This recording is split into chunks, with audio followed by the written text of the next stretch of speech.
Um, all right, so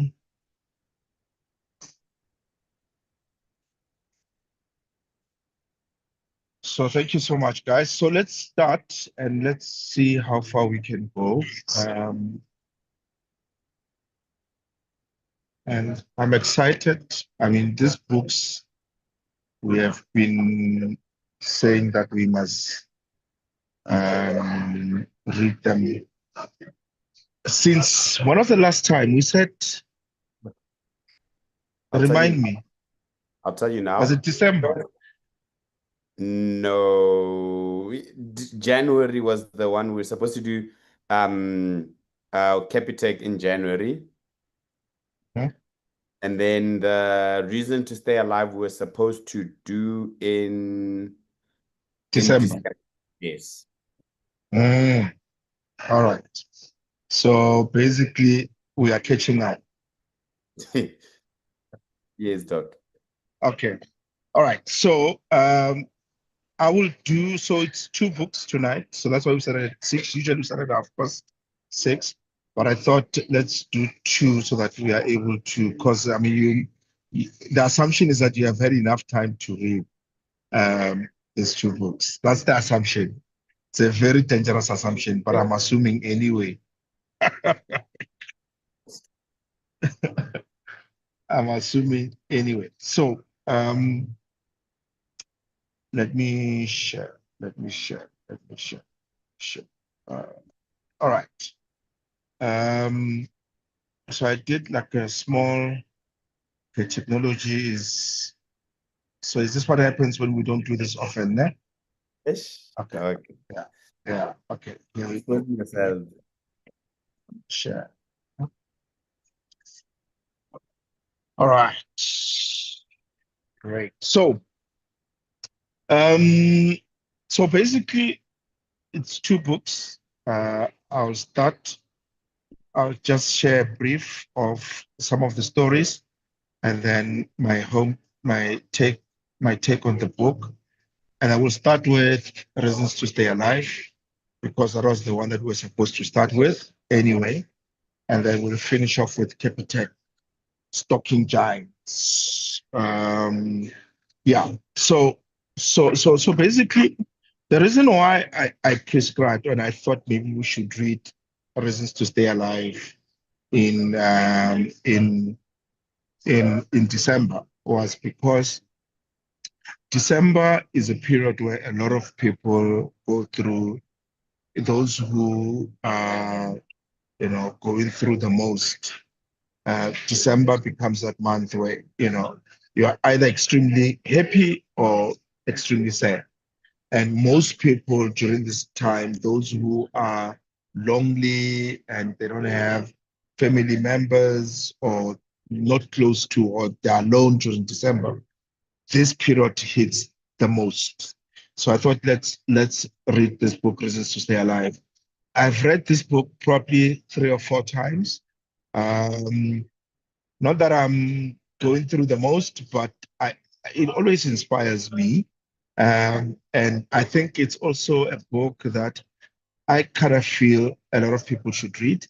Um, and, so how is it written? So unlike academic books that are thoroughly researched and, interviewed, people are being interviewed and there's sample size, there's literature review and this book doesn't read like that. It's not even an academic book. It's a memoir or a self-help book. So it's sort of like in between being a memoir or a self-help book, um, in a way that when Matt Haig wrote the book, he was actually capturing his thoughts when he was suicidal.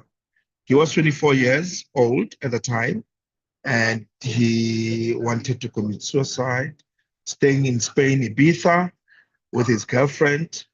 You know, and for me, it was a kind of like a weird thing to say, how are you? Well, maybe I don't understand this. I'm not an expert on depression, but I'm just thinking, you're staying in Ibiza, Spain. with your girlfriend, and you are suicidal, right? I Yeah, talk about rich people's problems. But anyway, um, so I kind of like, okay, so he was in Ibiza, 24-year-old. He climbs through the, top floor, parking, whatever, and he's thought his girlfriend is somewhere busy in the house, and he wants to commit suicide because, yeah, he's been struggling with his pain. So he wants to commit suicide. So who is this guy? British journalist, author. And this book is based on his experience with depression and anxiety. He has written other books, The Midnight Library, How to Stop Time. These are mostly fiction books. Um, Reasons to Stay Alive is his first non-fiction book that he wrote. Um, Health awareness. So at the time when he wrote the book, he was facing severe breakdown, struggling with anxiety, struggled with suicide thoughts at the age of 24. And obviously, he decided to sort of document his pain, his frustration as it goes. So when you attend therapy, one of the things that you get told if you are going through a traumatic experience in life is that journal your thoughts, journal your feelings. It's a way of releasing. And so this book is in a way that he's journaling his thoughts, he's journaling his feelings, because it helps you to release them and not bottle them in you. And that way, as you release them, you are able to, make space for fresh thoughts. So this book reminded me of two books that I've read, and they are similar in a way. When Breath Becomes Air and A Man's Search for Meaning. When Breath Becomes Air by Paul Kalaniti is a book by this physician. He actually was diagnosed with some cancer, and he was given a few months to live, or a year, I can't remember. And he then started writing his experience of him battling with the disease and fighting it, right? Until it was towards the end where he could not write anymore, and he passed on. But he was in a way writing about the end of his life, which was it's quite a sobering book. And then Viktor Frankl's Man's Search for Meaning. He, I mean, he's a survivor of the Holocaust, so he's also a physician in the concentration camps during the Nazi Holocaust. He's a Jew, and he was also arrested as part of the Jewish ethnic cleansing, so to speak. And he was kept alive because, for some reason, the Nazis thought that he can actually help those who are being beaten. He can look after them and care for them while he's in the camp. He also um, uh, started writing and capturing the thoughts, and I think that's how he also managed to uh, sort of survive the trauma that came with the concentration camps. So these two books are in sort of similar to this book, where Reasons to Stay Alive, because it's someone who's capturing their thoughts as they're going through them, or it's someone who's capturing their thoughts post the event and they're trying to deal with the trauma. Right. So, what are the key themes of the book? Obviously, it's hope. That even the darkest moments pass. Or when you struggle with pain, anxiety, always know that this too shall pass. But it's also honestly talking about depression. So he's honest, he's open, his thoughts, about his private life, about things that his monsters that he's battling with. But also he shares some of the small steps or daily steps that you can take to come out of or to deal with the depression, and also the importance of family, friends, and how they saved him. I think his girlfriend, because she was there and she understood him and what he was going through. The dad, the mom, yeah, sure, but I think the girlfriend understood. Powerful quotes from the book. I mean, picked up some that I thought were quite amazing. And I think this one. Listen, if you ever believe in other words, a depressed person wants to be happy, you are wrong. They could not care less about the luxury of happiness. They just want to feel an absence of pain, to escape a mind of fire where thoughts blaze and smoke like old possessions lost to us. In other words, they don't want to be happy, they just want to be normal. When you're depressed, you're on another planet, no one understands you. But remember this, planets are spherical. And I loved this. What's down will come up, right?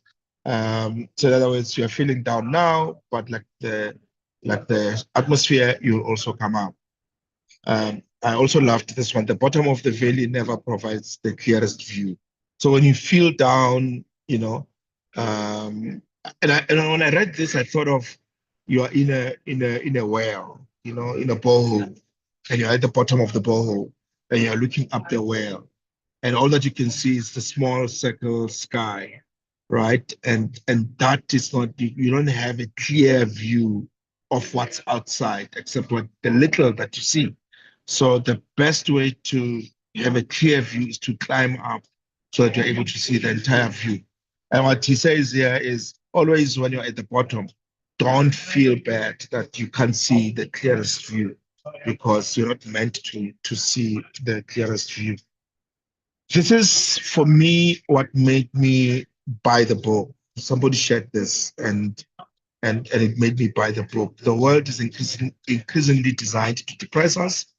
Happiness is not good for the economy. If you are happy with what we had, why would we need more? How do you sell an anti-aging moisturizer? You make someone worry about aging. How do you get people to vote for a political party? You make them worry about immigration. How do you get them to buy insurance? By making them worry about everything. How do you get them to have plastic surgery? By highlighting their physical flaws. How do you get them to watch a TV show? By making them worry about missing out, fear of missing out. How do you get them to buy a new smartphone? By making them feel like they are being left behind. To become becomes a kind of a revolutionary act. So in other words, to become in this increasingly depressive world becomes an act of revolution. To be happy with your own non-upgraded existence, to be comfortable with our messy human selves would not be good for business. So this for me was like, wow. You know, I was reading a manuscript on minimalism, and it talks about the fact that our biggest enemy is we always want more. We are never happy. So you get the color that you want, and you're not happy with it. You want another. After a year or two, the novelty of a new thing wears off. You want something new, right? So it becomes this cycle, right? And we're never happy. So I think that's what he's trying to say, that the world is designed to depress us. Depression is also smaller than you. Always it is smaller than you, even when it feels vast. It operates within you, and you do not operate within it. It may be a dark cloud passing across the sky, but if that is the metaphor, you are the sky. You were there before it, and the cloud can't exist without the sky, but the sky can exist without the cloud. Right? This one makes me laugh. I think Melissa can relate to this one better. How to stop time? Kiss. How to travel in time? Read. How to escape time? Music. How to feel time? Write. How to release time? Breathe. So I know Maricela, maybe Mpho also can relate to the first one, to stop time. Yeah, what I've learned, depression can, and I think for me, there was quite an interesting thing that depression can actually affect anyone, right? It's not a weakness. So he says it's like depression is like common flu, when you catch flu or when you're diagnosed with something in your body. Depression is like that. But he also says that recovery is possible. It's non-linear. So you might feel better today, relapse tomorrow, better the day after. So it's an up and down process, but it is possible. We need to talk about mental health openly, and reasons to live are often small but meaningful. I'm almost there. Why does it matter? I think today, I mean, this book is written about a while ago, maybe probably 6, 7 years ago, if I'm not mistaken. But it's even more relevant now because and I think social media has even made it worse, where young people are struggling with depression and anxiety, and we need to destigmatize mental illness and offer comfort and support. What I struggled with this book, in this book, is he doesn't mention therapy. So I kind of struggled with that. That, for him, it's like a true self-help where he helped himself and his girlfriend helped him, but he doesn't talk about going to seeing a professional. And like I said earlier on, you're in Ibiza. I mean, like, dude, how can you be depressed in Ibiza? For me, it was like, this guy's not aware of his white privileges, Like, but again, I'm not an expert in this topic, so you can still be depressed even in there's this thing, I'd rather cry and be depressed in a viceroy. Okay. So it's possible that you can be depressed in a viceroy. Anyway, Then in a polo. then I don't know if there's a difference if you're depressed between the two, but Like anyway, Jare, though. Like Jare, I'd rather be comfortable. rather be depressed and comfortable than be depressed and not comfortable. Okay. um, I found that if you want to know about this topic, this is the book for you. But if you're struggling with depression, this should not be the first book you read. I think it's a good book, but I think it sort of slightly falls short of,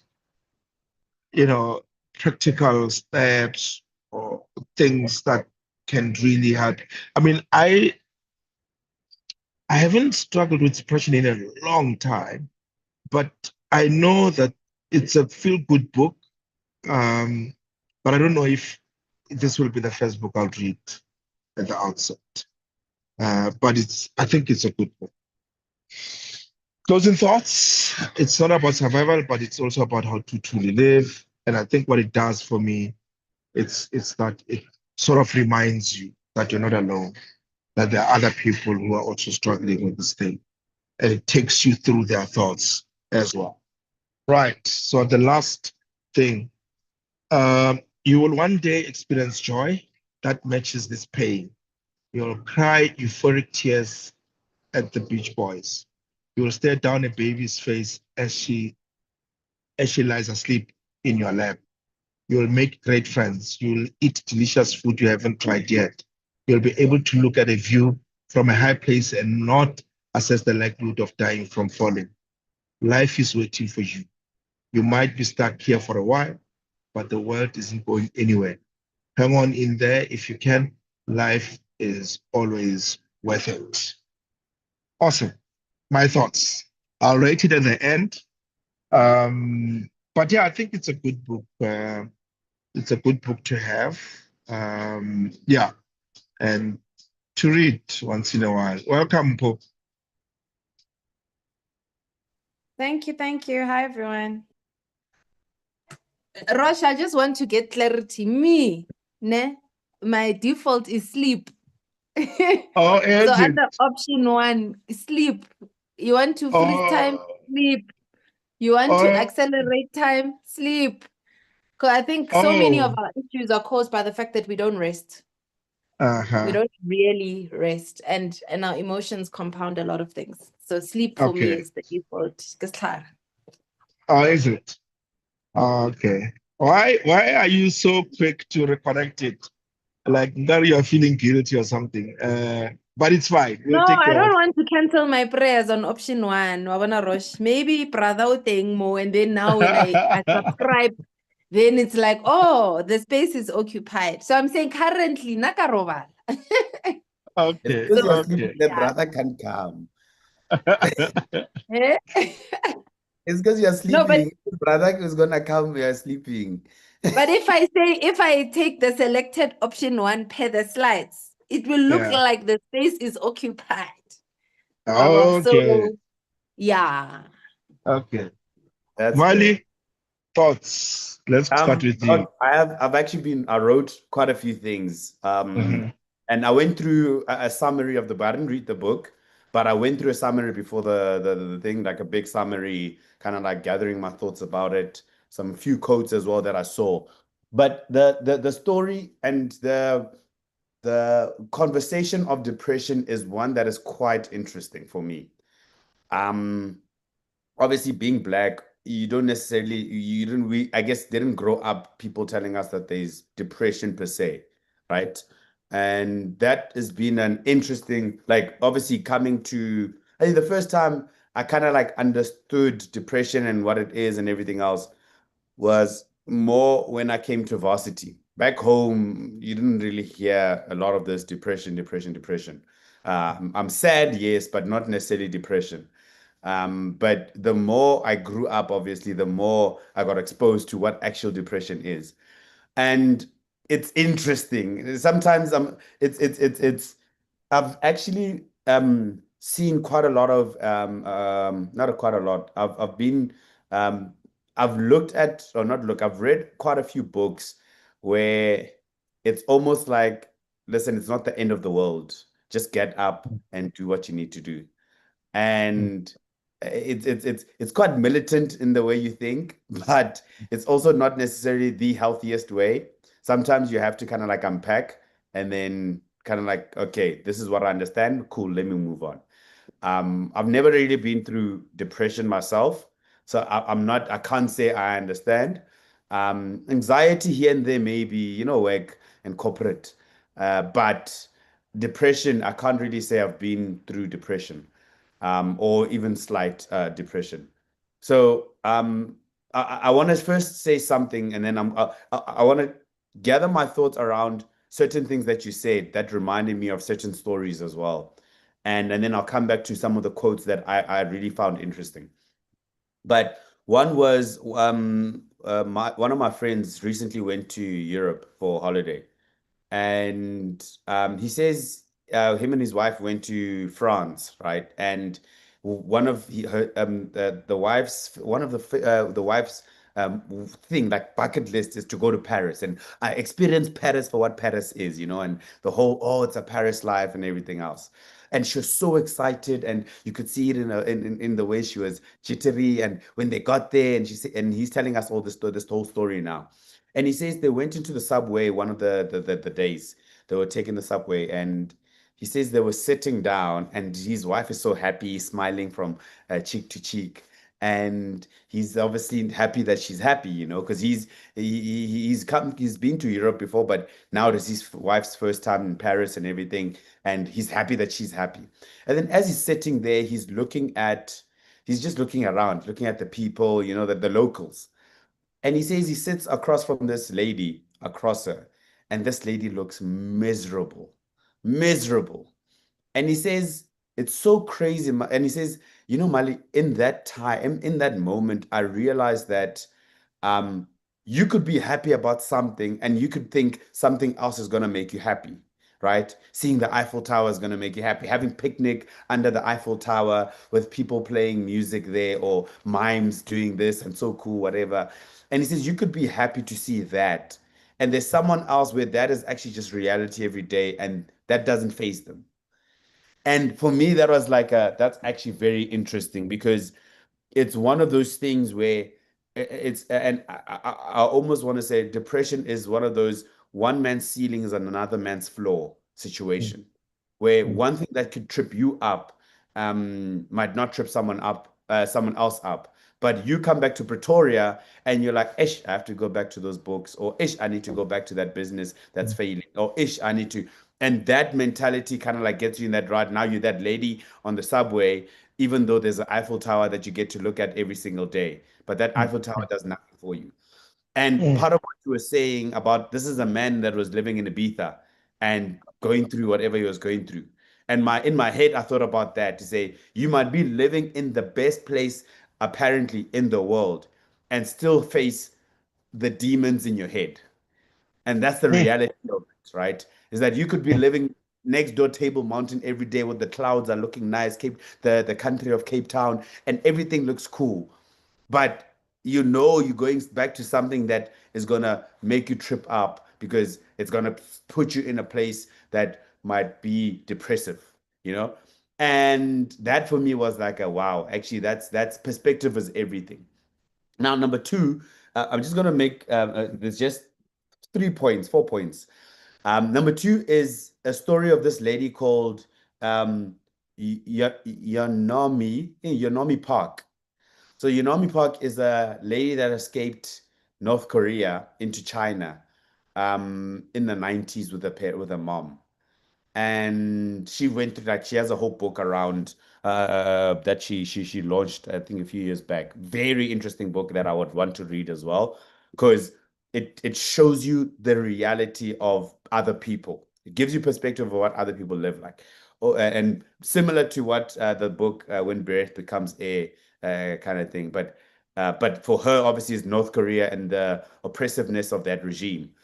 And she mentions how North Korea is apparently, again, I say apparently because I've never really been there, but apparently it's crazy oppressive unless you're almost with the crowd or you are against the crowd. And when you're against the crowd, you're just nje. You're not even a person towards them, to them, right?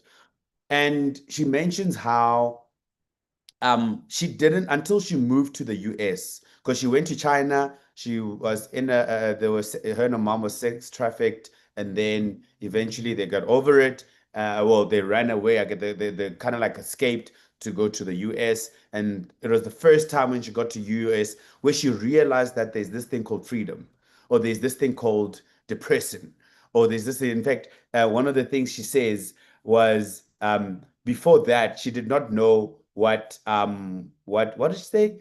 It's something like she did not. This is an interview that I was listening to, but she did not know what this thing of depression is, or like I mean, it was extreme poverty for them. It was public executions. It was constant fear and distrust. You know, you don't trust anyone.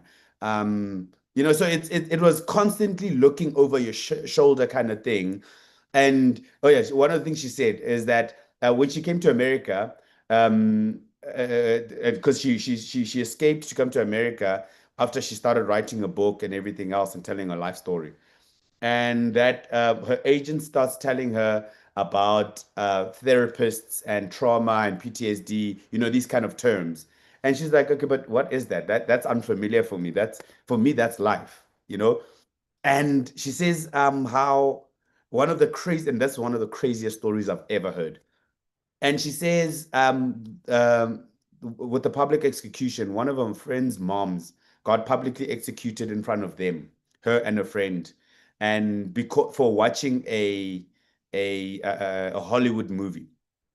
So because she was watching a Hollywood movie and she shared it with other friends, they found the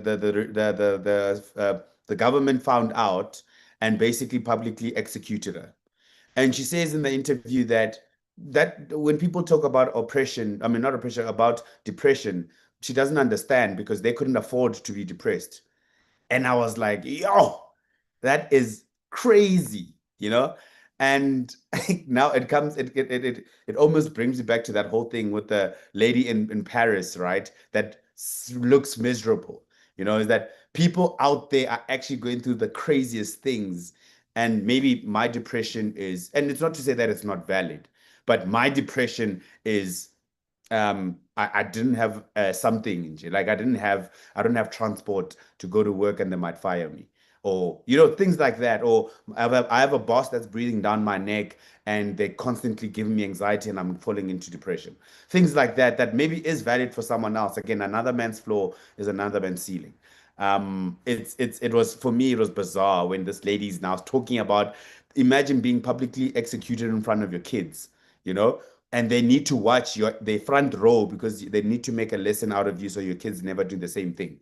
And I'm like, that's bizarre. You know what I mean? Now, then maybe one more thing. And so you talked about, well, two, but you talked about When Breath Becomes Air. I just wanted to touch on that. Breath Becomes Air was one of the best books I've ever read.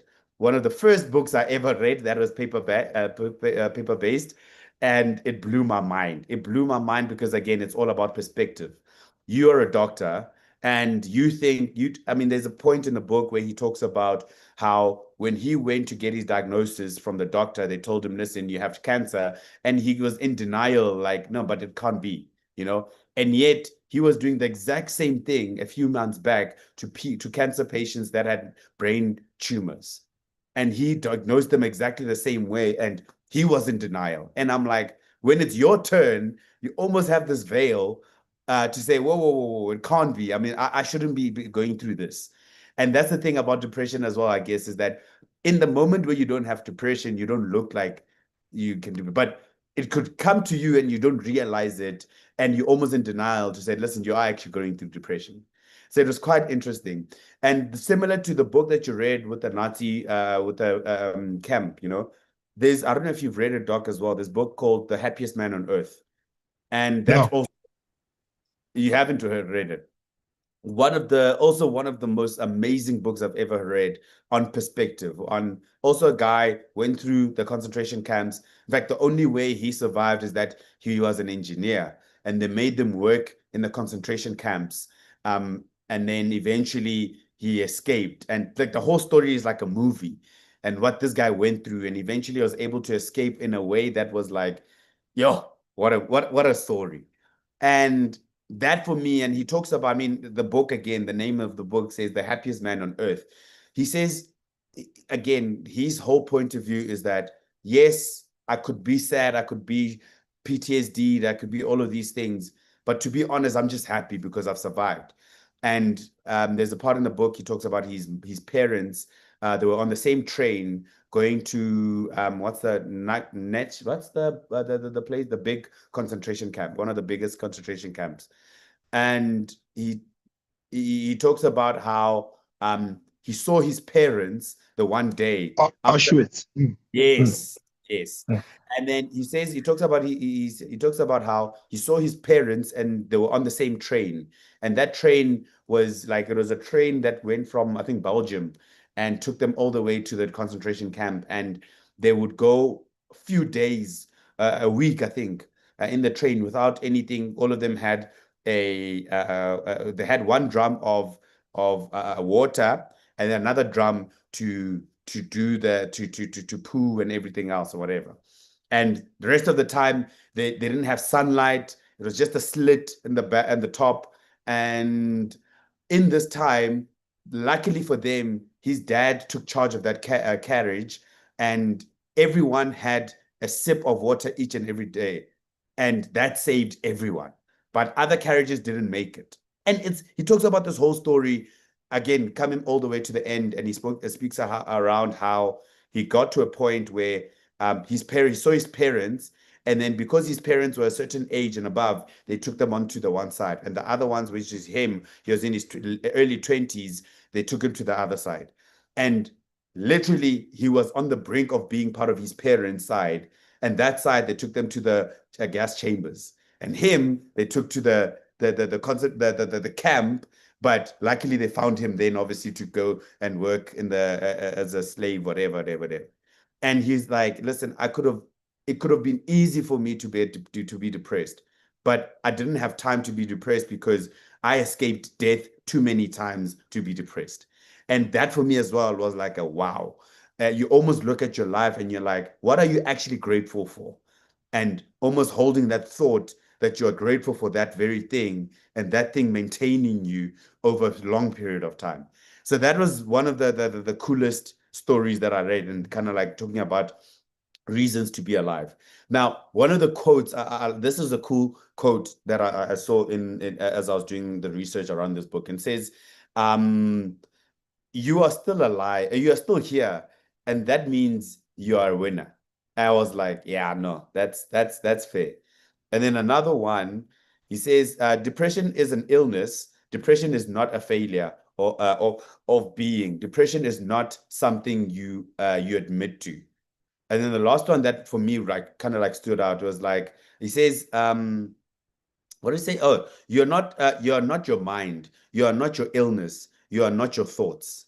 Oh yeah, this is another one. Sorry. There's no standard.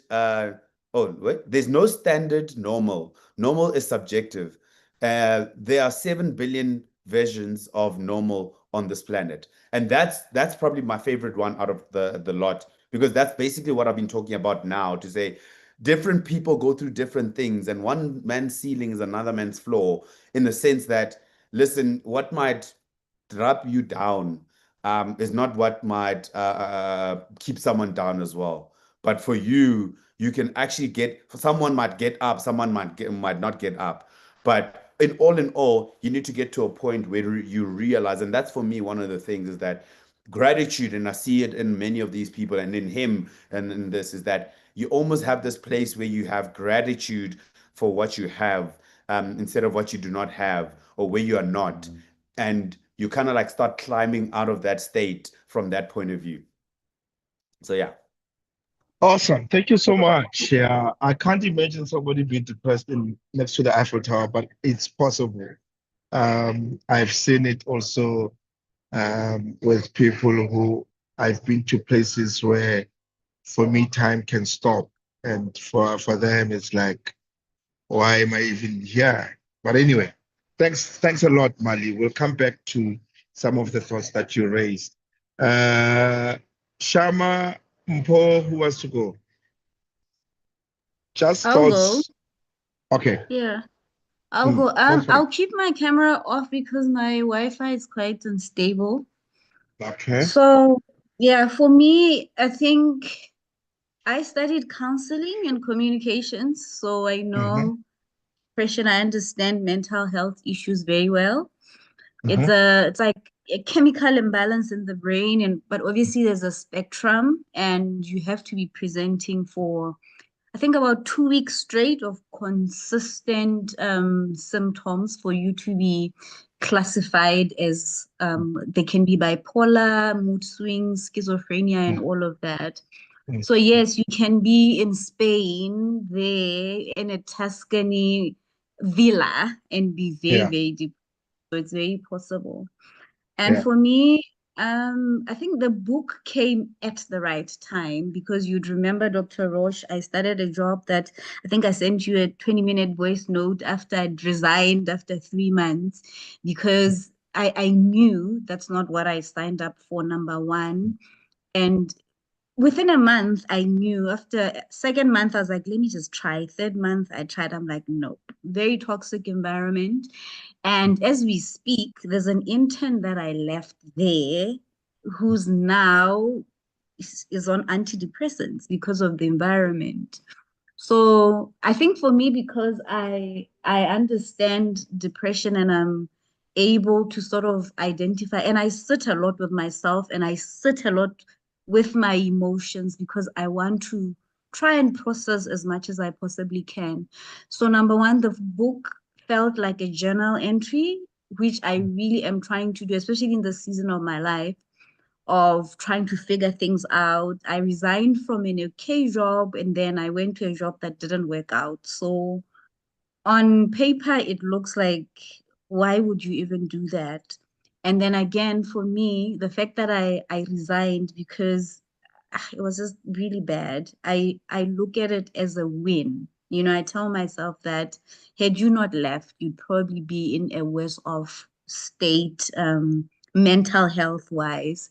So I'm fully on my own now. So what I do every morning before opening my laptop and after my devotion, I just open a full A4 size page and just journal, just write and set intention for the day. And I've started doing it consistently for about a full month now. And the difference it makes, just dumping your thoughts on paper and just reminding yourself of who you are, what you're capable of, what you've done before, and what you could still do in the future. So I think it was more of a reminder that it's not a bad life. It's probably a bad season, a bad state, and you've been in tough situations before, Shama. Therefore, you can do so much better. So I think it was another good reminder of the fact that people, real people, normal people go through tough things in life, and life is not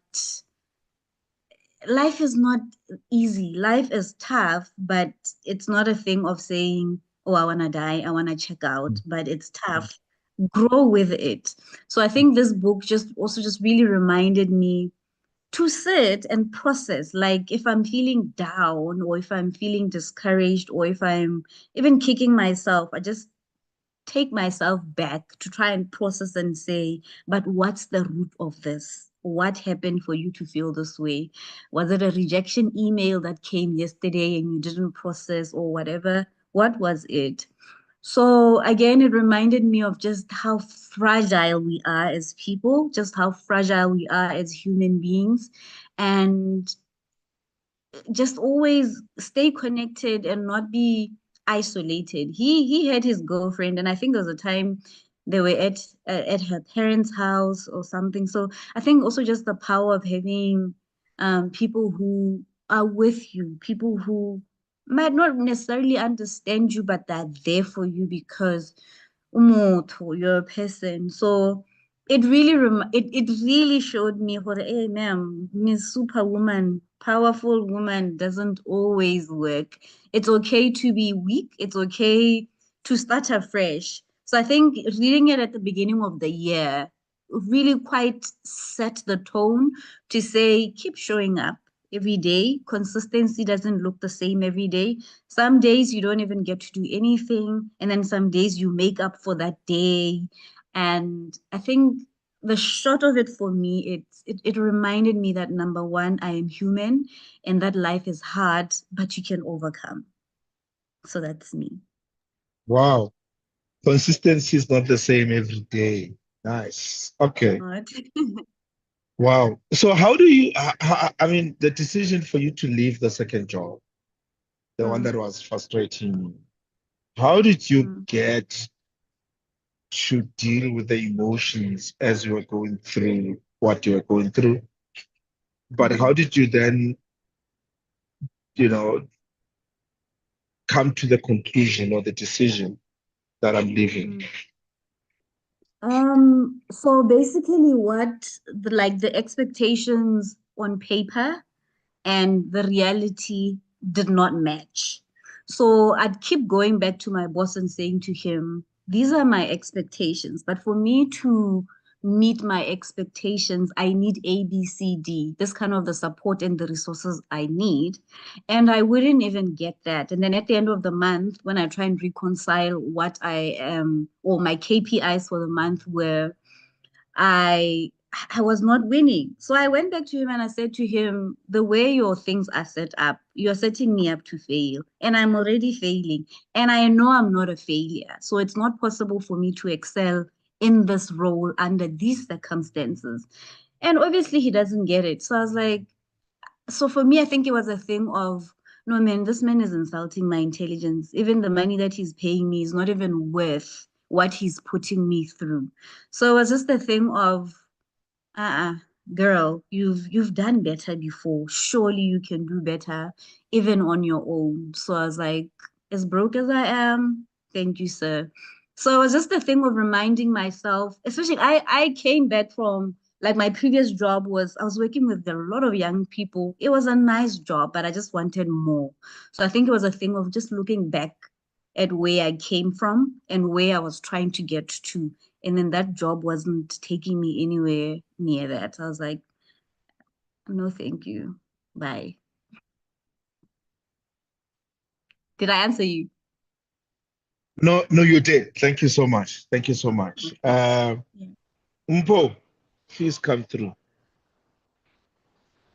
So I'm on the other side of the spectrum in the sense that I didn't read the book because I'm going through many of the things that I picked up on the summary of the book, and I didn't want to be triggered in any particular direction. I think we have to also be conscious of our mental states when we're going into reading certain things, because some things might take us down a rabbit hole because we're already like fragile in a particular area.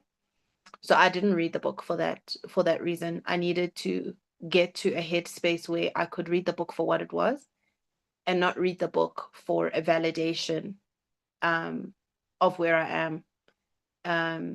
And because misery likes company, so I think sometimes when you read your own room, you're able to be like, Ogara, if I read this thing, I'm going to be like, and I know I'm not the only one, and you're not the only one, but it's almost like I want to be in a like get back up vibe, not a it's okay to be down vibe.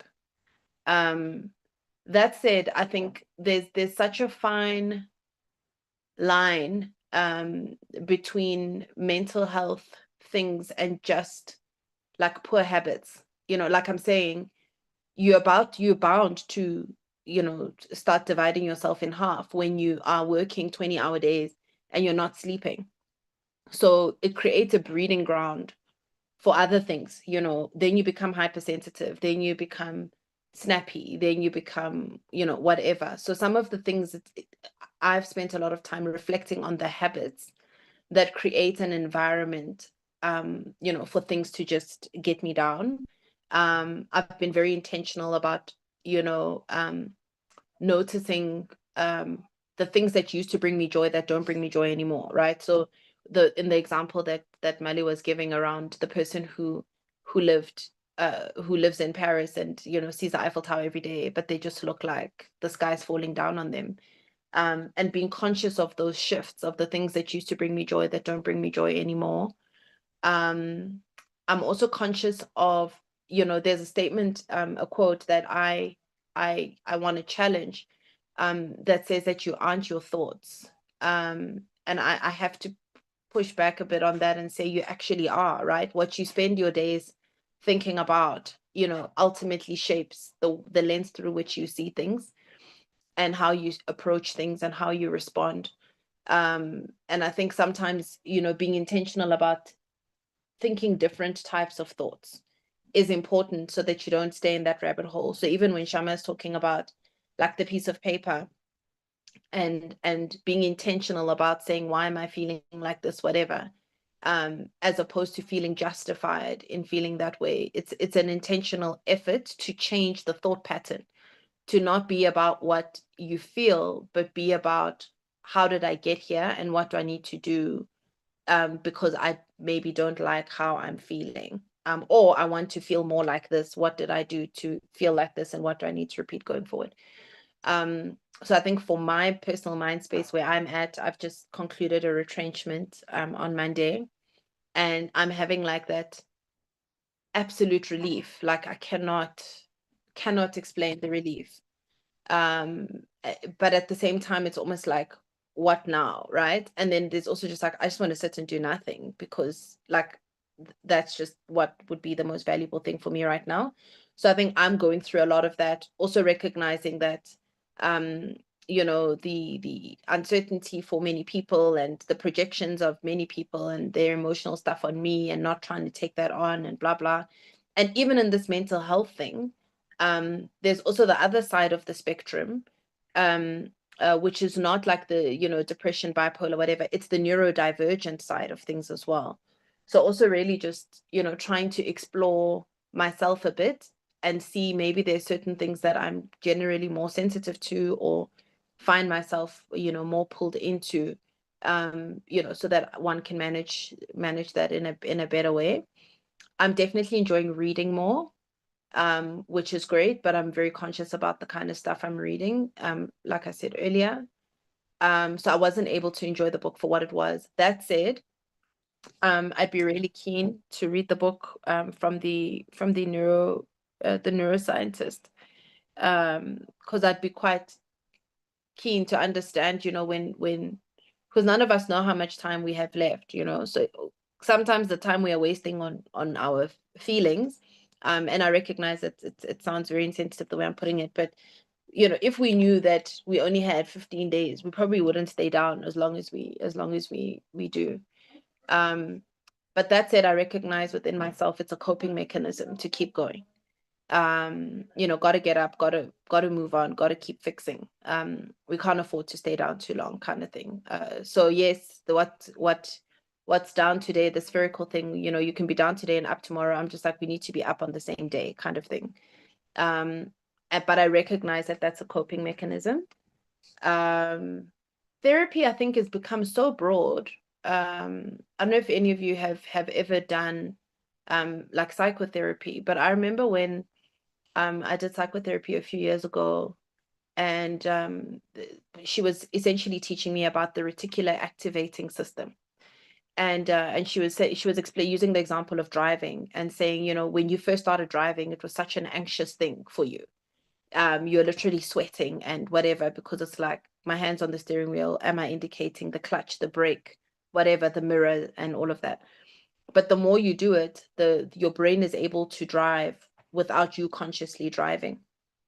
And that's how the reticular activating system works, because the brain is lazy. So the brain, once you've routed it in a particular way, it then runs that route even without you actively thinking about it. And that's why I'm pushing back on the comment around, you aren't your thoughts, because the thoughts that just run loose in your head, they form pathways in your brain. They form neural pathways. And before you know it, when step 1 happens and step 2 happens, you're already at step 17, because your brain is like, we know how this works out.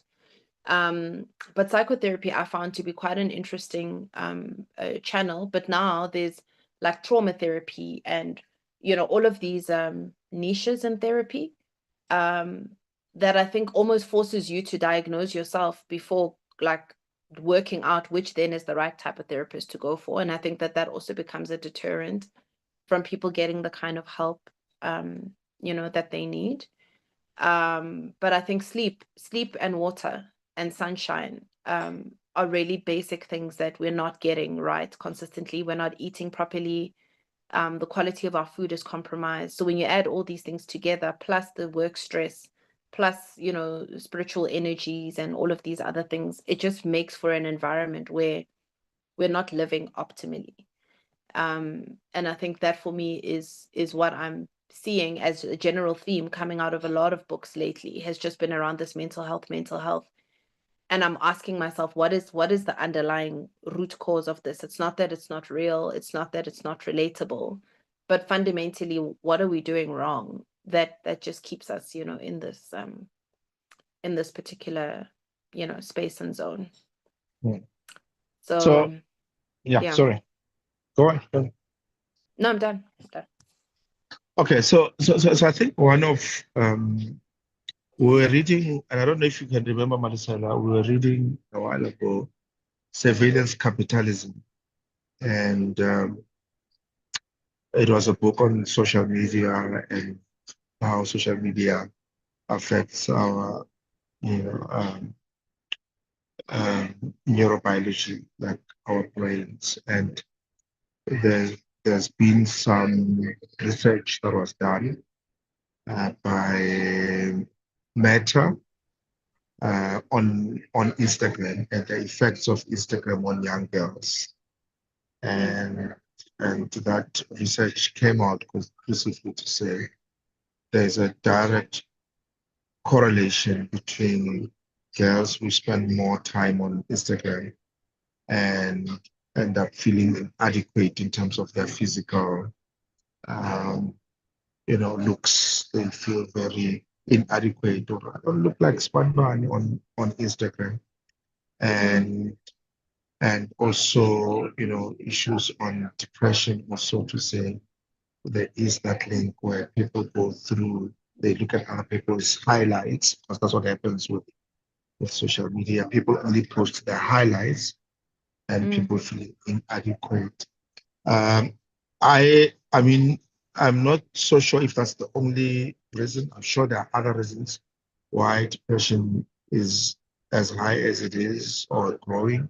I saw a stats a couple of weeks ago about a high number, because also there's research that says, and I think also he talks about it in the book, that men commit more suicide than women, than children, so there's also the whole research around that as well, to sort of say what drives that, pressure, societal expectation. So there's a whole sort of, he tries to go into that as he's doing research for the book. But I think the bulk of the book is basically his thoughts that he goes through. So about being your thoughts and not being your thoughts, I think it's perspective in terms of how you look at it. I'll tell you why I say it's perspective. I blogged about this a long time ago, and for me, it's a coping mechanism as well. In terms of how I deal with, feeling the way I feel. I think this was in 2015, and I said, "Who gets the blues?" And I said, we always say it's a blue Monday, I've got the blues, or I have flu, or I have a broken arm, you have a broken leg. But we don't own these things. We always say it's not me, it's things that is happened to me. We don't say I'm a blue Monday. We don't say I'm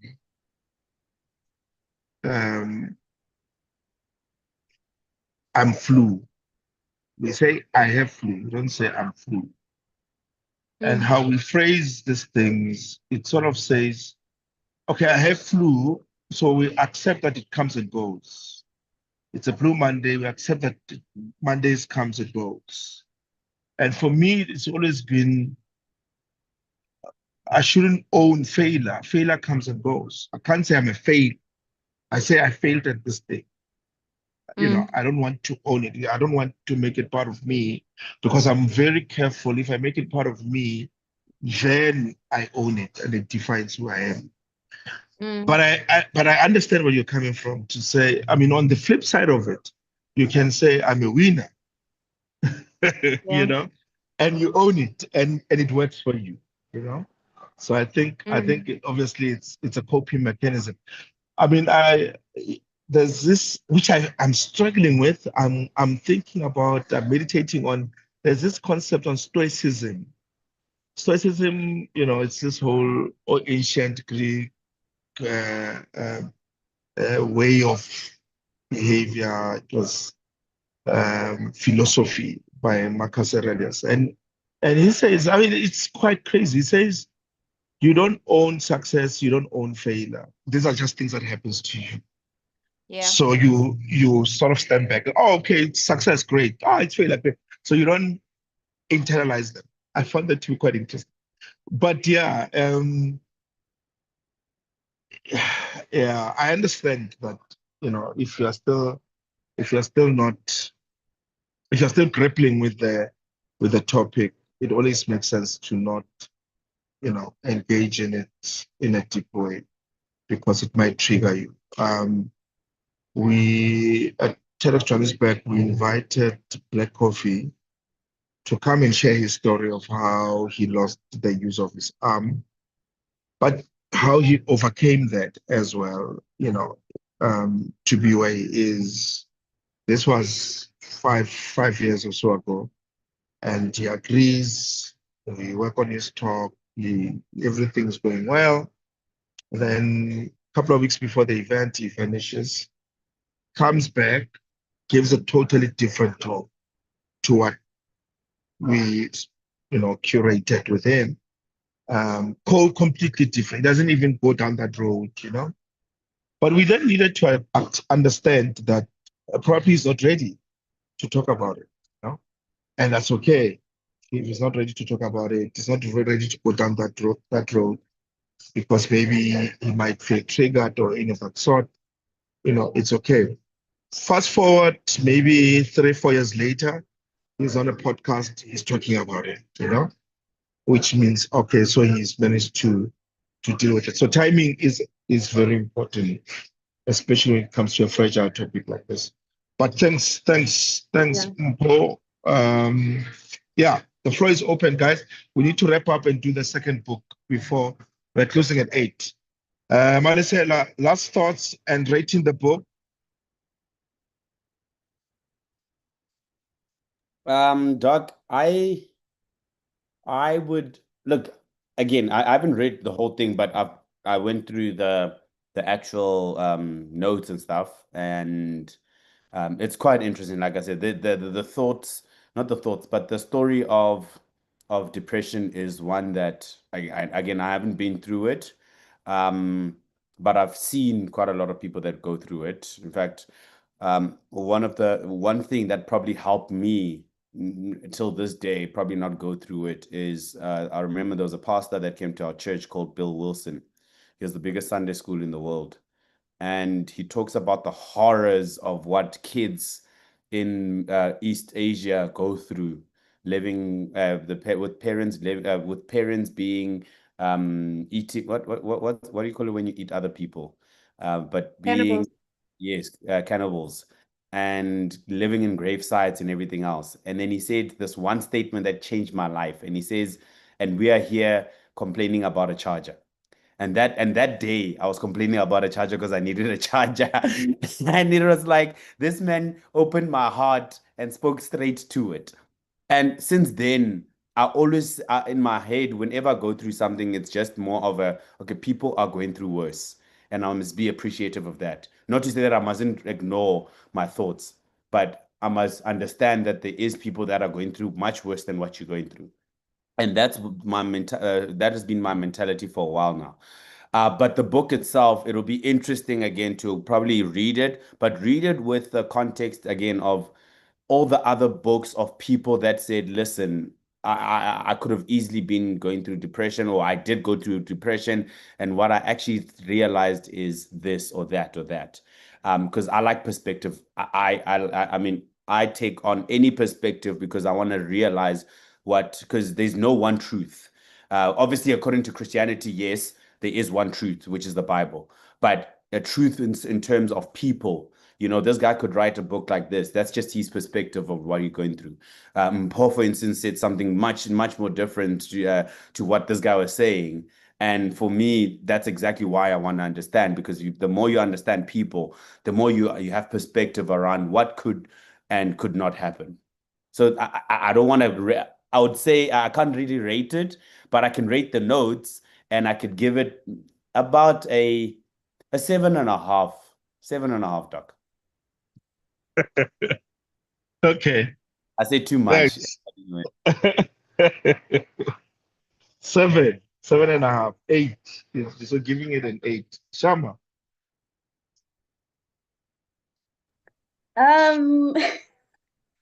This is for me, I don't know how to rate it because I it was it it was a how do I even put it? It was it's an easy read, it's relatable, like also given just my mental health background, but also even given where I was. So I was resonating with a lot of it, a lot. So much that when things get better for me, or when I'm in a better season, I want to reread it and then see if I will still pick up what I picked up, especially emotions wise. So I don't know. For once, for the first time in my life, or in this book club, I don't know how to rate I it or will. how to where I, to I place thought it. these are the type of books that hugs you. You like books that Yes, hugs you. So I it thought did this one feel like is enveloping. mm, it did feel like a warm hug. I love those kind of books, but I Yeah. was also resonating too much because of the space that I'm in, if you get what I Uh-huh. mean. Let me rate Uh-huh. it in December. We're reaching it now. Out of 10, first instant. I think I'll give it an 8. I'm very generous. You know me. I'll give Okay. it, it's a All good right. book that I enjoyed, but it wasn't an easy like read, but I Yeah. loved it. Yeah. 8. Okay. Let's say All right. 8. Okay. Mpho, 8. you haven't read it because obviously personal reasons. So I suppose you Indeed. don't have a rating. No, I don't. But I wanted to Yeah. just make a quick comment on Okay. something Mali said around, thinking of someone else has it worse, someone else has it worse. Mm. And I've really battled with the aspects of comparative gratitude. Because sometimes depending on the circumstance, it can build a tolerance for where you are because like someone else has it worse, right? So I God give me the grace to grin and bear it, and maybe I also recognize my own bias because I've been walking the depression road for quite a couple of years in various spheres, but I've battled with that comparative gratitude thing. And I think just to touch on the point you'd made around the research on the social media and the impact that it's had on people's wellness, the more reach it has. I think a lot of it is around comparative, because you're comparing yourself to something. And whenever I look at scripture, I'm yet to find a scripture where God compares anybody. So somewhere there's just been this infiltration of comparison that it's either, if it's not comparative gratitude, it's comparative houses, it's comparative clothing, it's comparative homes, it's comparative holidays. We're just constantly wanting to look at what the next person is doing when the race is our race and we should be looking at what we're supposed to be doing. And I think that's where I'm sort of managing the ecosystem of what feeds in, because it can even make you desire things that are not innately what you desire, because you just feed that much, you feed that much on certain things. So yeah, I will read the book before the year closes out. I mean, I don't intend to be in this dip for long, so I will share my rating at a later stage. Yeah. I think for me, what has worked the most is being grateful for where I am or appreciating the little that I have. Because sometimes we tend to be so out there trying to achieve things that we forget to appreciate the little that we have achieved so far. And I find myself always having to bring myself back to, I have this, I have this, I have this. There was a time where I longed for these things and I forgot. Now that I'm here, I have them. I forgot, or I stop appreciating the little successes that I have. I think it has always worked for me to sort of not be too hard on myself. But I find that, sometimes we are too hard on ourselves, that somebody said it's easier to forgive someone else than to forgive yourself. Like we are the last people to forgive ourselves. And I find that I always try to apply some bit of compassion to myself to say, you know what, this thing didn't work. It's okay. Maybe I'm not meant to do this. Maybe if, especially when I've given it my best shot. Because sometimes I don't let myself off the hook if I haven't given, I'm like, the reason why it didn't work is because I didn't apply myself. But if I've truly applied myself and it didn't work, I'm like, what else? I've given my best shot. So But yeah. I think, Doc, just on that, I think that's probably where I was coming from around Yeah. not necessarily comparing what other people are going through, but just Mm, I think, and again, it's all perspective, because if you mm, don't, I mean, all of us are we are a version of a past experience in some or other way, mm, whether it be mm, someone else's past experience, whether it be our own. But mm, one thing I've realized, and that's why I think for me it was a big thing, is that it gave me perspective that I need to be grateful for where I am, that mm, things are hard, but they could always be harder. And mm. that's, I think, where my perspective was, is that actually Yeah, it's right, because not to say that I want to be worse or whatever. No, I could be dead and then I'll be in heaven. yeah. And that's the thing that could happen to me. You know what I mean? And the worst is the best, because that's, but yeah, there's just, I think it's just appreciative to say, actually, Yeah, grateful. Gratitude is more than anything a big thing for me. yeah, yeah. Anyway, on that very note, I'm giving it a 7. 7. It's okay. It's an okay book. It's a feel-good book. I've read it 3 times. I was about to I've say, you battled. read it 3 times, but you give it a 7. I've battled. I always. I mean, to what I was saying to Mpohore, I always felt maybe I didn't give it enough chance. Let me go through it again. Let me go through it again. Um, it's a good book. I think but it didn't. Something was a bit. Um, Is the score improving each mm, time at least? hmm? Is the score improving Go. each time? Or is it been on 7 and staying on 7 for the No. third time? No, actually, it started as probably an 8 or a 9, and then it's like, I don't know. I think I'm picking up certain things or maybe it's because when I read it the first time, my emotions were different. Because they say rereading a book has a way of showing how you have changed, right? Because the first time I read it, it blew my mind. Second time, third time, I'm like, maybe I should stop reading it, because chances are if I read it again, I might give it a 5. So, so maybe let me close this chapter today on this book. But I remember when I read it, it was after my bankruptcy, and I was feeling very down, and I think it spoke to me at that time. So no, I'm not at that point. So maybe I'm fine. Maybe I should just close it. Are we good, guys? Can we do the last one? We have 30 minutes to go. We'll do it quickly, quickly, quickly, quickly. So this one, CAPITEC, I think for me, what stood out, and I'll just quickly go through it, and then we'll just discuss it, is yeah, okay, here we go. It's basically the fact that it sort of talks to, I mean, TJ Stradom, uh, a journalist, author,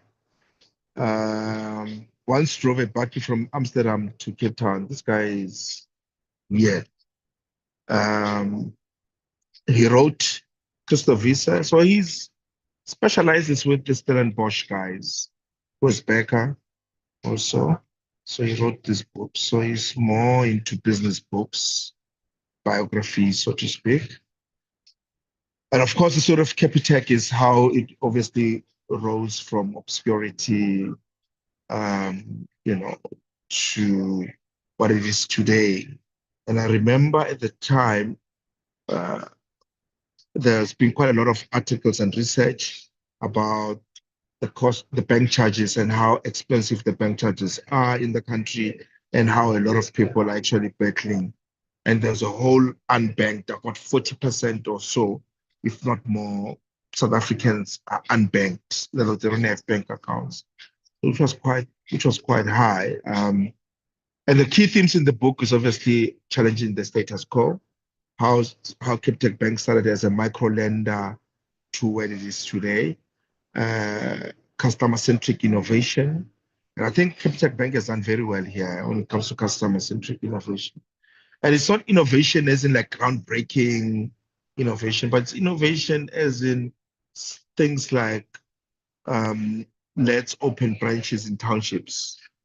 Things like let's work, let's not close at 3:30, let's close at 5. Things like let's close at 3 on Friday, on Saturdays, you know. It's not groundbreaking, Malisela, technology innovation, but it's efficiency innovation. How do we make things more efficient for the customer? So I found that to be quite interesting. And of course, culture and leadership. And of course, the lessons for us entrepreneurs is focus, simplicity, and boldness. You know, simplicity as in you don't need to have a private bank card to have a black card. You can have 100 rand in your account and they'll still give you a black card. It's a black card. It's, you know, physically it's a black card, but of course the perks are different. So it's quite interesting, right?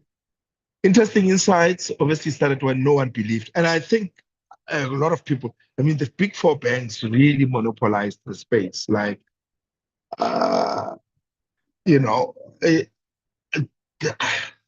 I mean, there was actually, I didn't think that anyone, but I guess it's the case with disruptive innovation, isn't it? That we don't see an incumbent, entering a new guy coming. We always think that the incumbents will always be there, whether it's the big four audit firms. We always thought the big four audit firms will always remain the big four audit firms. We never thought Season Aluba, Komodo or whoever will come through. But I think also with the banks, it was always like that. And of course, they use technology and low-cost branches. CAPITEC, it's Capital Technology. That's what it stands for. Capital Technology, Capital Tech. And of course, what made them win, the biggest selling point for them was the bank fees, the bank charges, right? Making it affordable for people to save their money. Takeaways, disruption is possible. It might be tough, but it's possible. At the center of it all, of anything, know your customer, understand your customer. They say, obsess more about your customers than your solution. Know more about the customers than they know themselves. So they say good, and I think Jeff Bezos talks about this quite a lot. To say, you need to, yes, know what your competitors are doing, but most importantly, know your customers. And of course, simplicity.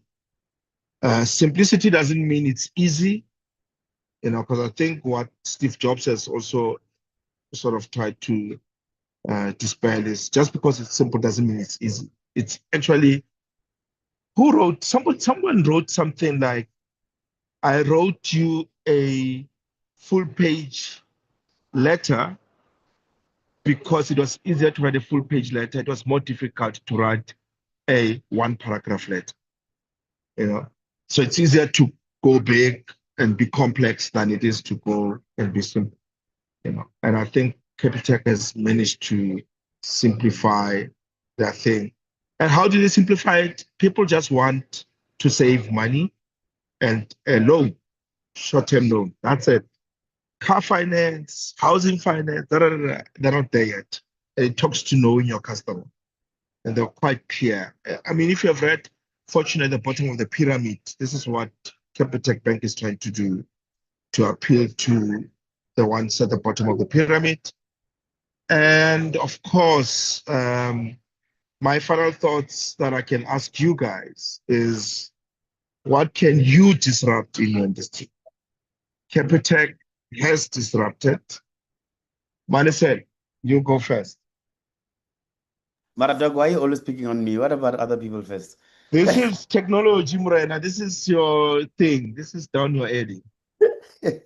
Okay, so again, I did not read this book, and this one, Doc, I really wanted to read, but life happened.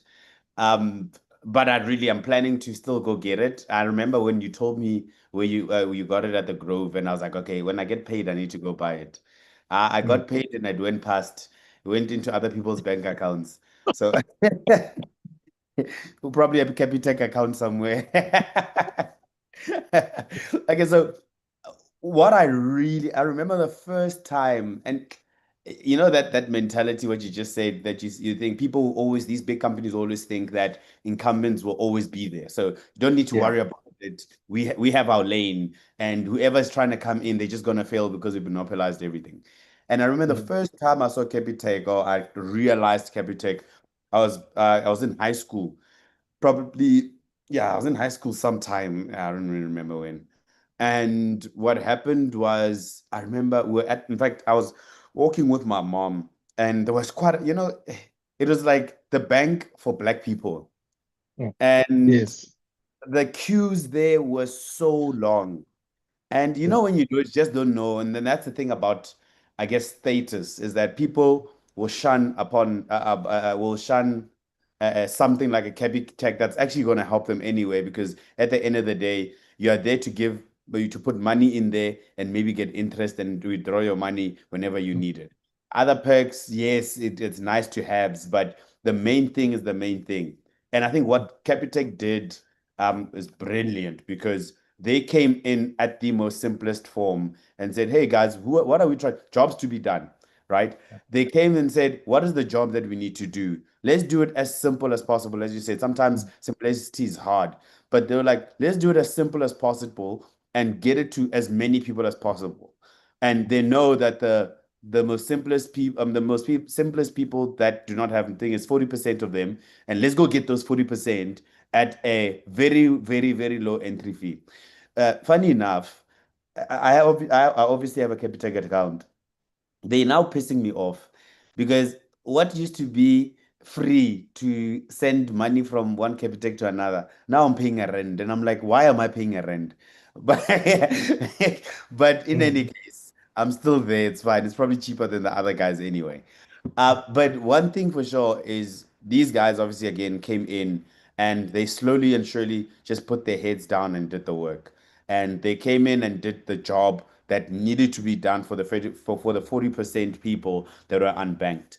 And that Mm. for me is very impressive. And they say that, I don't know if I said this now, but the simplest things are usually the most innovative things, right? Mm. And that's for me, it's true. I mean, it's so simple, guys. Do something really well for the most people, and chances are they're going to come back to you all the time.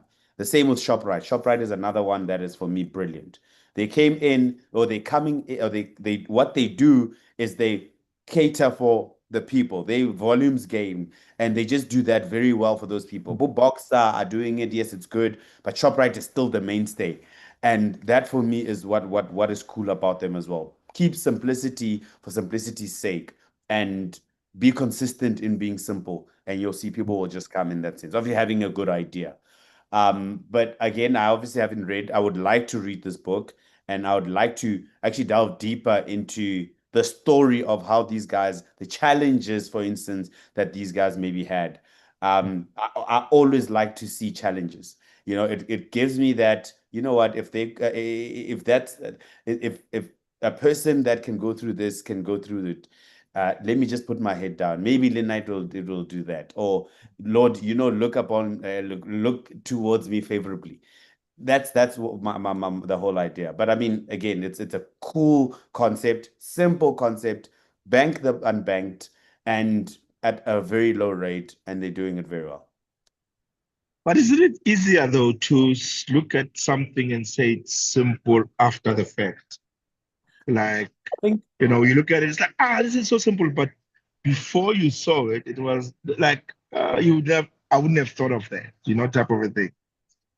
sometimes, Doc, my feeling on that as well is that, and maybe it's because I went through the same thing, is Yeah. that we sometimes look at something, and you're like, no, man, someone I'm sure already does this. You know Yeah. what I mean? Oh, Like, okay. Yeah. and that is a form of barrier to entry as well. The thought that this is too good to be true. I Mm. mean, why should I even be doing or pursuing this? Because Yeah. as soon as they did it, how many other people? I mean, I can think about the digital banks, you know. Now, something as simple as, again, it's simple now, taking a bank and making it in the internet age, in the Web3. And now, Konja, what's the one? Yeah, Patrice Motsepe. Fine. Um, And Time Bank Time. now is the biggest digital bank in East Asia. Like, who would have thought? You know what I mean? But it all because someone took the internet. Amazon the same way. He said, "Oh, let's sell books on online." It seems so minute now. I mean, you look at the Amazon pay what you call this, that the UI of Amazon it sucks. I'm sorry, but back then when it started, it's been so consistent and they know what works. They've tested it out, all because someone said, let's go out and sell books online because there's what is it? It's the uptake of the internet is growing at 1,300% each year. It's like okay, no brainer. Let's go sell to people online because they're gonna find us at least selling. Now it's the biggest digital store in the world. Yeah, and I think with just to add to what you're saying, I think with Capitec Bank, there was a whole outcry about bank charges in the country for a very long time. And I remember I sat in a focus group, yeah, at CAPITEC, and they bought us Streetwise 2. It was way back. I like, and they were asking us all these questions. So they bribed us with Streetwise 2. Anyway. That's why they're successful. So I remember sitting there, and I think the biggest thing that came out, I mean, I was not using Capitec Bank at the time, but I mean, and I think Capitec Bank was not like a retail bank, was not a retail bank like it is now. And I think people were complaining about bank charges, and I think where people don't respond to customers' complaints, you create your own competitor because someone will come and fill that gap. But yeah. Thanks, Melissa and Ashama, and then Mpo. I read it. Mali, I don't believe you haven't read this book. You need to go get it tomorrow. Tomorrow. I feel like not even just banking, for everyone who's going to get into business and want to do it and do it very well. It's one of those books that you need in your toolbox. I think it was also just I enjoyed the journey, the start, the challenges, where they almost failed, how they came back, and yeah, I loved it, and I loved how. And as I was reading, I kept thinking of my man Ian Fair being customer centric, being customer obsessed. Yes. And I feel like they did a very great job of also just really listening to what their customers were saying and also just moving that needle with their customers, where the customers go, they go. What the customers want, they want to do it as well. And I loved how even just with their like the inside the business, how everything was done. Like, what's that James Clear quote? Yes. The one about not falling to the ones goals and systems. Oh yeah. Yeah. Yes. Atomic You rise to habits. the level of your atomic habits. Yeah. Yes, Systems. Yes, something like that. Yeah. Yes, that was also quite evident in how they were, especially with their branches, how they made everything like uniform and how everything like worked well together. I just really wish, like I said earlier, I had my notes here. That one I studied. I didn't just read. I was making what you call with sticky notes, making notes as I was reading along. When I get to the village, I will type my takeaways on the group just so you appreciate them. Yeah, I mean, I think it's if you want to start a business and be great at what you want to do, it's really a book to read. Unfortunately, right now I can't think of individual points to or examples, but I loved it. Any chance that you might open a bank in Botswana, Shama? It's possible, hey? I will be reading That's it. what we want to hear. Yeah. These Methellos, you call them stock fails. We need a bank. Yeah. Like a proper bank. I don't know if I don't know how big Orange Money is in South Africa. Mobile money, Momo. I don't know what the equivalent of yours would be. Yeah, mobile money. Yeah, M-Pesa, I was here. yeah. Yeah, the M-Pesas, yes, here it's Orange Money, and they I think they make billions in just that, and it's the unbanked. It's the ladies who sell airtime and sweets and vegetables on the streets. It's the ones that banks won't open bank accounts for them, but they make billions. I'm like, and I remember there's a motel that I was in. We were like contributing 200 pula every month, and then at the end of the year it's 2.4, Mm. and then we buy like either groceries for Christmas or cutlery or whatever it is that you want. And I'm like, if this thing just became a proper bank. Open a And even bank. Why can't you open a bank? and you know how even Dr. Moloi Yeah, from Lora would speak yeah. about the stock fails and why are we not Black people, why are we not opening banks? But I think it's not even just for banking. I think just business generally. Everyone who wants to be great at what they do, it's a book that they need to study, not read, study. Okay. Awesome. Thank you so much. Messi Dibe, thoughts? I don't chances are you have not read the book, but Yeah. your thoughts on CAPITEC and I am very biased on CAPITEC because I'm very good friends with Basani. Okay. Yeah. Mm, So I'm very biased. The CAPITEC, the Stellenbosch story is sell things to poor Black people. to the That's why masses, they're yes. successful. Yeah. Full stop. Pepco, Hungry Lion, Mm. the ShopRite, the whole shebang. Mm. Their model is volume Mm. because they've got volume in Black people. There are enough poor Black people to keep ShopRite going, blah, blah, blah. And it's one of the reasons why ShopRite is one of the few retail exports out of South Africa that has actually made it, for example, in Yeah. West Africa. Yes. Because they just get it. They literally Yeah. sell, moet there at ShopRite in Accra. Whereas here, they don't even sell liquor kind of thing, Yeah. So they Yeah. understand their market really, really well.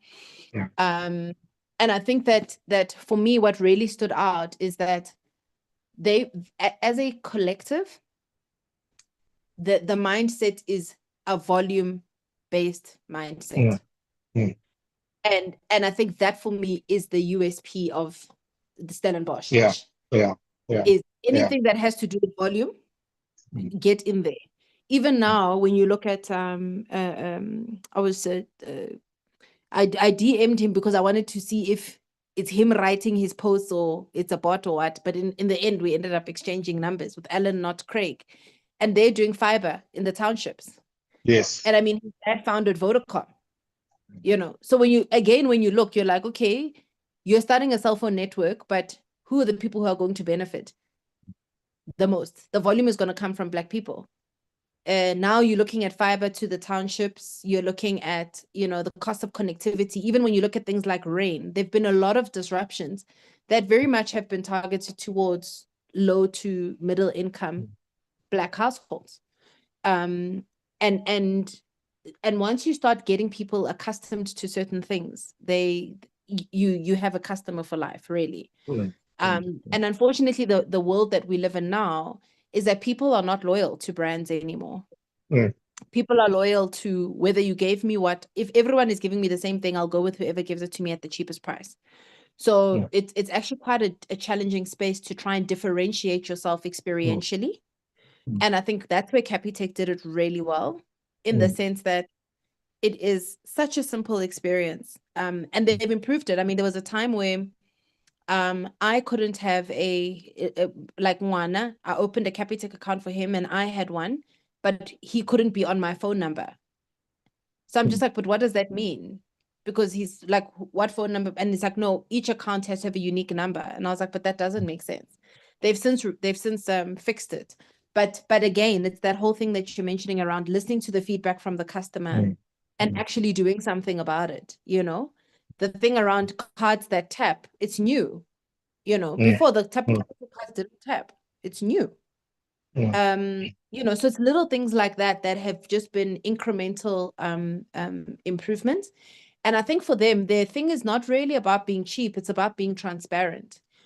You know, so on the other side, you pay 300 Rand or 150 Rand for bank charges, whether you've transacted on the account once or 50,000 times, it doesn't matter. So I think their value proposition is more on the transparency. And because they know that their market is not a high transaction market, at best you'll have like 1 or 2 EFTs and maybe 1 or 2 withdrawals. So because of the pattern of the behavior of that category, that is the reason why it's cheap for them. So everything else is you're over servicing the client because you're not transacting with them how they want to be transacted with. And I think my last comment is just on the question that Shama had asked around, you know, why we're not opening banks as Black people. And the reality is it's because what segregation did to us was it created trust divides with Black people.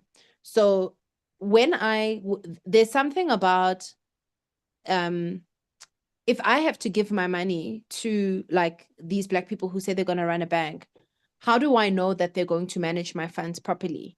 The narrative of financial mismanagement looks Black. The narrative of industrial or corporate espionage looks Black. So there's a huge trust divide that we need to first cross before we can even collectively sit around the table. Yet we don't place that trust deficit on white people for whatever reason. But as far as we are concerned, we don't trust each other. So how do I know the Zulu guy who just happens to have an ANC membership but might not be an active cadre is a good person to be part of this thing or not? So apartheid did a very good job of breaking down trust, because you need trust to build economies. And that's why we battle to build functional, economies. That's why the Somalis have done so well, because they function on a trust-based economy. That's why the Pakistanis have done so well. They function on a trust-based economy. If you're going to send money from South Africa back to Pakistan using Wahala, where you say you give someone 50 Rand here and they pay out 50 Rand the other side, it's a trust-based economy. But that's how they've been able to build. They bulk buy with people they've never met before. You know, whereas we are like, who are these people? I mean, we're so hectic that we're like, no, Shama, you must be the one to find your own replacement, because we want to be able to hold someone accountable for the other Black person. So I think that a lot of trauma has happened in the area of breaking down trust as Black people. And that's one of the areas where we need to repair and heal, so that we can actually start to play in the spaces that we are consumers in. There was a time the Maponya family used to have a retail store that sold groceries. And somewhere along the line, it was just swallowed up, you know? So we don't back ourselves. We think that if I go kilo rego ko Maponya, I'm making them richer. Okay, fine, make Raymond Ackerman richer. But like, you still have to buy the bread, you know? So I think all of those intra-Black things are the things that hold us back from actually getting around the table and not making it about what each person knows and brings or whatever, but making it about the solutions that we can collectively, bring forward. And we also have a huge problem. I'm speaking because we did some research for a bank. It used to be called Net1. It's now called Lesaka. They used to distribute social grants until they got embroiled in the Batabile Dlamini scandal. And one of the things that we found, in that process is that there's an aspect also around language, and language being a financial exclusion. So something as small as just having ATMs translating things into languages increases the utilization of ATMs. So there are those little things that when we become accommodating of each other's cultures, and we have an understanding that collectively we have to accommodate each other so that we can make more as a whole, we'll be able to move forward. But apartheid has done an exceptional job of breaking the trust economy. We don't trust each other. We are divided across the tone of our skin, the dark ones versus the light ones. We're divided by language. We're divided by dialect. We're divided by tribe. We've been so divided that at some point we have to just come together We don't want to learn from white people. But I'm just like, guys, these guys have done it. There's no one who can tell you how to build a mega conglomerate like Christo Visa can. So there's no point in going and starting Roche supermarkets if you haven't read every single thing there is to read from Christo Visa or Raymond Ackerman, like you have to. Otherwise, you're just going out there to pay school fees that someone else has already paid. So I think there's a healing that we need to have to say we're not saying they're better, but we're saying they've been there. So let's learn from them and then adapt according to however we think it can best add value for the market that we want to service. But CAPITEC is Thanks. exceptional. Yeah. Absolutely exceptional case study. Yeah. Interesting. Wow, thank you so much. I was in a panel with Ntate. I think we are closing in 4 minutes. I was in panel with Ntate Mohale. Kana Mohale, the one who wrote the Vice Chancellor of UOFS, University of Free State. I can't believe I forgot his name. Anyway, he's sitting. Is the chair. Bonang, yes, Bonang Mohale. He's sitting. He says he's chairing the chairperson of 4 companies, right? Big companies. And he says it's quite interesting in those boards when they are looking for a board member. The black guys will say, I don't know anyone. Or they will be like, because they'll be asked to recommend. And the white guys will say, abruptly, I know somebody, he's very good, I can vouch for him. These are the white guys. Our people, like, I get to be my, get to the black woman will say nothing at all. The black man is more likely to say something than the black woman. Just to add more layers. Yes. Oh, just to add more layers. Yeah. Because there's a and again, I recognize my bias because I consult in BE and economic inclusion and whatever. Black women and the insecurities around black women giving space, especially to other black women. It's like, I made it, find your own way here. Whereas the others are saying, make the circle bigger. Yeah. Anyway, so we are guys, we need to. Malisela, let's comment in 1 minute and a rating. Yeah, okay. So I spoke to one of my friends. I'll recommend you. Don't worry. I'll recommend you. I'll even vouch for you, so don't stress. Thank you, Doc. So, okay, I was talking to one of my friends, one of my closest friends. He's white, he's a Portuguese guy. And I said to him, we have this other friend, actually he introduced me, a Jewish guy. And the guy is quite wealthy, the Jewish guy. And I say to him, so they're doing some other business together, whatever. And he says to me, yo, if you have anything that you want me to invest in, whatever, let me know. Because I think I've seen how your work ethic, whatever, and then we'll take it from there. And I go to my friend, I'm like, hey, white guys actually help each other, né? And he says to me, he's like, I won't lie, Mali, that's exactly what happens, bro. White people, they each other, they have each other's backs. And obviously, it's in a country where they are the minority and they have to help each other. So it's exactly what Mpo is saying. A friend of mine and I actually had a very good conversation around this. But yeah, that we could go on forever. My rating is I don't have a rating because I haven't read it and I don't want to ruin my rating for the sake of me just rating it. So, Doc, when I read it, I actually cannot show you. Sorry, I was actually saying it is. I just added it to basket, and I'm going to pay for it as we speak, Shama. What is it? Okay. Yes. Okay. I'm buying it now. You're forgiven. Okay. Shama, go for it.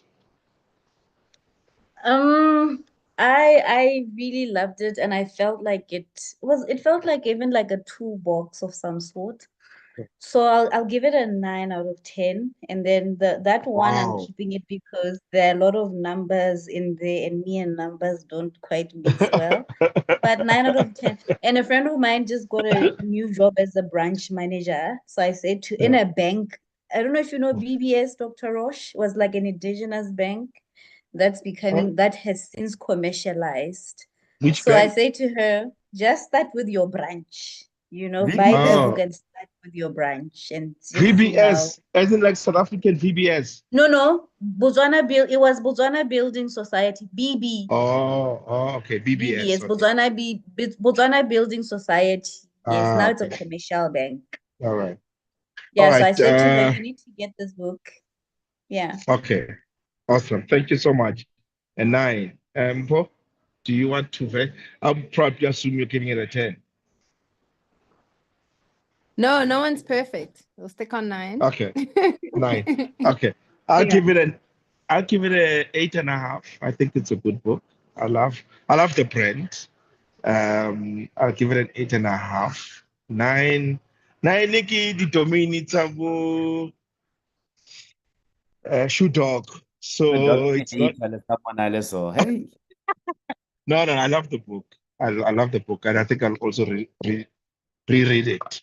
But yeah, I think it's a good book. Thank you so much, guys. We are 1 minute over. Thank you so much. Shama, Mpo, have you read when breath becomes air? No. No, but that's my next one. I Easy. loved Okay, it, okay. yeah. We are reading it. Shama, you are leading on this one. Mpo, you read on the next will. book after that. Yes. Oh, Dr. Rochingpo would love to Yes. read it. Okay, Mpo, lead on it. It's fine. On We when are it becomes air for the next yeah, book club. yeah, we are sitting. I'll share on the WhatsApp group, 31st of this month, July. How? Yes, we are Okay. back. We are back, Okay. guys. We are back. Okay. 31st of July is 4 weeks' time, which is usually the time that we take to review books. Thank you so much, guys. Have a lovely evening. Tama, I See bought you. the book now, and it's coming Thank tomorrow. you. Yes, I'd love to hear. 31st of July, Mali will give us a quick review before we get into when break becomes air. All right, guys. Brett Thank you so becomes much, air. Doc. It's our next review. Awesome. Thank you so much for your time and your contribution. Thank you. Good night.